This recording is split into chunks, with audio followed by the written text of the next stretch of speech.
It is an honor. It is an honor to be here. It's an honor to be able to address you today. And it is a blessing to know that after being homeless and living underneath the bridge, I have the opportunity to be able to grab this mic and to be able to have an opportunity to share my personal story. My name is Jose Luis Zelaya, and as a Texan and an American at heart, I am pleased to be here today at this historic Latino Summit. The most influential Latinos of the state of Texas have gathered here today to learn, share, inspire, and to seek positive change for our communities, and it is my honor to be among you. I thank Senator Sylvia Garcia for her commitment to service and for giving me the opportunity to share my story. To her team that made this possible, I want to say thank you. And to the 12 Aggies that came here with me, gig 'em. Gig 'em. I'm going to share a little bit about my personal story, and I'm going to talk a little bit about why it is that I have the opportunity to be here. I remember seeing my mother whenever I was 5 years old. I remember seeing tears of pain in her eyes. I remember seeing her crying, and I didn't know why she was crying. I remember seeing the agony in her eyes as her body shut down. The inability for my mother to be able to give my younger brother life was just not part of the nature. Whenever I was 5 years old, I had to experience how poverty took away my younger brother away from my family. I come from Honduras, San Pedro Sula, Honduras, which is the capital of violence in the world.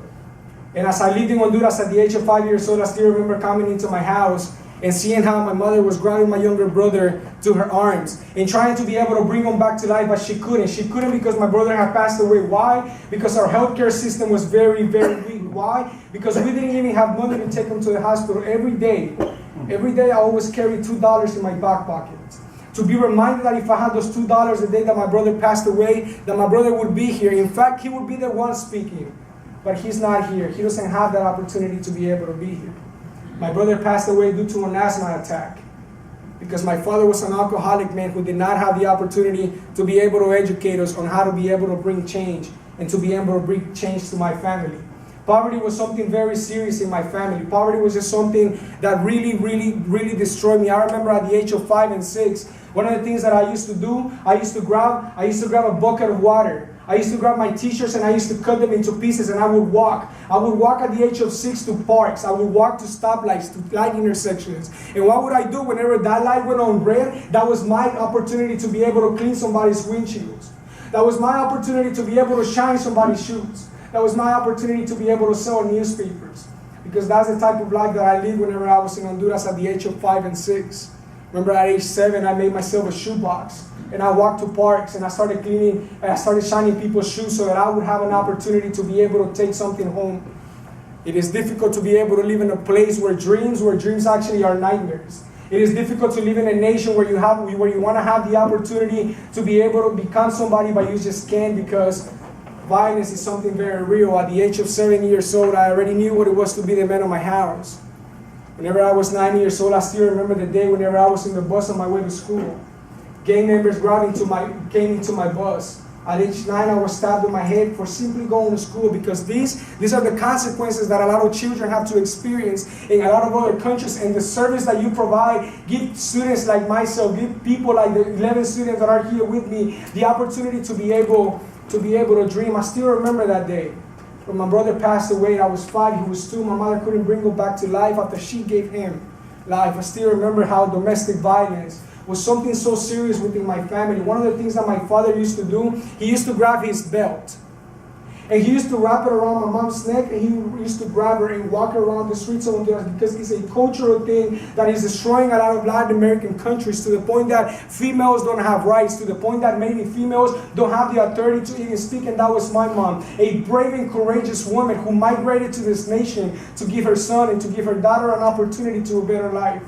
My mom is not a criminal. If anything, she's a hero. She deserves the opportunity to be happy. She deserves the opportunity to be able to be awarded for the hard work that she's done. I remember at the age of 7, having to experience the pain of what it was to be poor, and having to experience the pain of what it was to live in a country where it was difficult. I remember at the age of 11 years old in the year 1998, a hurricane by the name of Hurricane Mitch, a Category 5 hurricane, destroyed my house. I remember being on top of a roof holding next to my little sister because I was afraid that the river would swallow her. I was afraid that the river would be able to take my younger sister and destroy everything. I remember seeing the disease and the sickness and the dead people around my streets, because this is the reality that a lot of people have to experience. And at age 11, this is what I went through. And the reason why this great country is great, the reason why people want to come here is because of people like you, because of the things that you do to be able to give students like me an opportunity. At the age of 11, I already knew what it was to lose everything. But the reality was I also knew what it was to not have anything. Whenever I was 12, my mom made the decision to run away from Honduras, to come to the United States, to give myself and my sister an opportunity to a better life, and she escaped. She grabbed my younger sister and migrated to the United States by herself, to give my sister a hope, to give myself a dream, so that one day maybe I would be able to grab a mic whenever she used to clean dishes. My mother came to this country and I stayed behind in Honduras. I stayed behind in Honduras, and at the age of 13 years old, I became a victim of gang violence simply while playing soccer. Something that everybody does at 5 p.m. There was a drive-by shooting between two local gangs. Now, we knew what to do because they taught us what to do in school. They taught us that whenever there was a drive-by shooting, you drop to the floor, you crawl, you hide yourself, you do whatever it is. But this day, I couldn't do that. I ran. And as I ran, I realized that in both of my arms, I was actually shot for just simply playing soccer. It was then whenever I made the decision to run away and to come to the United States to be able to find my mom. I came in this country to be able to find my mom and to be able to find my younger sister. It took me a journey of 45 days where I witnessed a lot of the things that immigrants have faced by coming to this country. I witnessed how little girls were physically abused by some of the coyotes. I witnessed how older people were left behind in the desert. I witnessed how people lost their lives in the train while I was riding the train as well. At the age of 13 years old, I came to this country by myself to find my mom. I still remember crossing the river.